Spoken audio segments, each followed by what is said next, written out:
Olá, minhas amigas e meus amigos da resistência pela democracia, contra as imbecilidades e as estupidezas, contra o nazifascismo.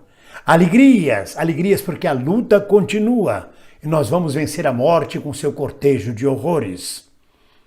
Causa estranheza que o mesmo Supremo Tribunal Federal que autorizou a CPI, de repente é esse mesmo Supremo Tribunal Federal que começa a desautorizar, a impedir que a CPI avance. Qual é o significado disso? Por que isto? Essa coisa que me causou estranheza. Solicitei ao nosso companheiro Dimitri Salles, advogado, jurista, que nos explicasse melhor o que é que está acontecendo. Por que é que o Supremo está voltando atrás na quebra de sigilos, nos pedidos de quebra de sigilos? Por que há juízes que autorizam a quebra de sigilos e outros que não autorizam? Vamos ouvir o Dimitri Salles.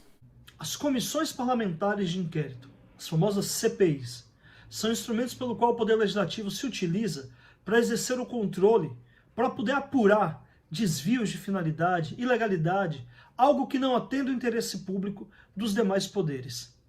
Para que as CPIs possam funcionar, a Constituição atribuiu aos parlamentares poderes próprios das autoridades judiciais. Como esses poderes são típicos do Poder Judiciário, são poderes muito amplos, o Supremo Tribunal Federal, em vasta jurisprudência, foi delimitando quais são os poderes que cabem aos integrantes das CPIs. Dentre os poderes, e certamente os mais importantes, está a possibilidade da quebra de sigilos das pessoas investigadas. Sejam sigilos de mensagens, sigilos telefônicos, sigilos fiscais. Com isso, se pode contrastar fatos e provas para que se encontre a responsabilidade sobre aquele objeto que está sendo investigado.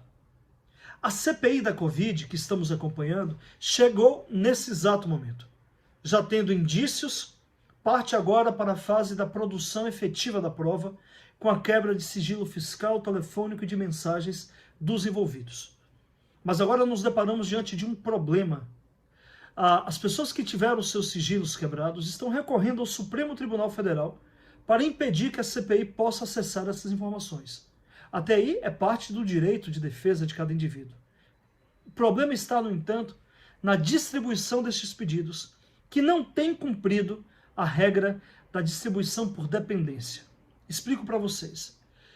Ao ministro que coube a primeira decisão, ele passa a ser o ministro prevento.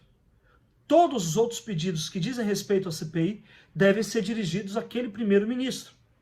Isso para se garantir a segurança jurídica das decisões, para que haja uma uniformidade e, portanto, tanto investigados quanto os próprios parlamentares possam se sentir seguros e respaldados pela lei quanto às suas atribuições e o seu fazer dentro da CPI.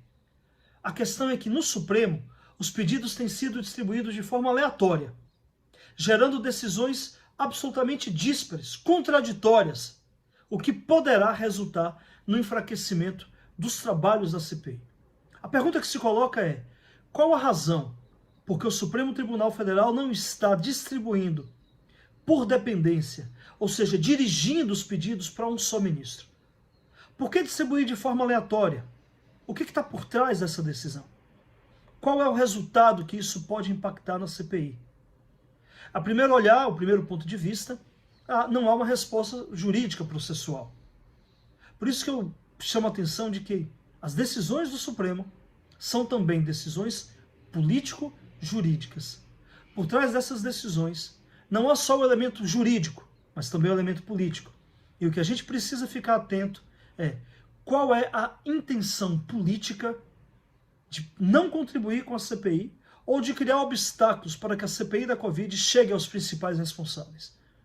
É fato que o Supremo Tribunal Federal tem como autoridade máxima do Poder Judiciário a palavra final sobre os temas de direito no país.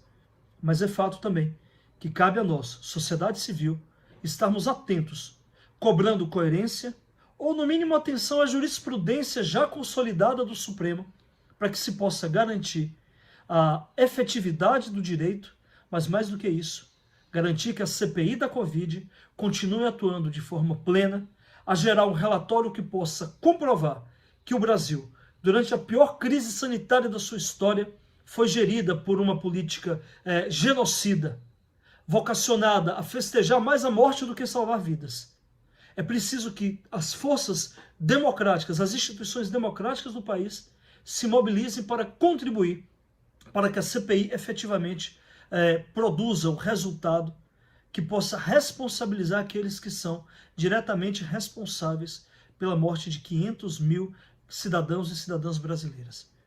Nesse aspecto, o Supremo é parte importantíssima, mas não para atrapalhar, mas para contribuir com o trabalho que toda a sociedade almeja, responsabilizar e punir aqueles que contribuíram com a morte e não promover o direito à saúde, o direito à vida, que assim almeja a nossa Constituição.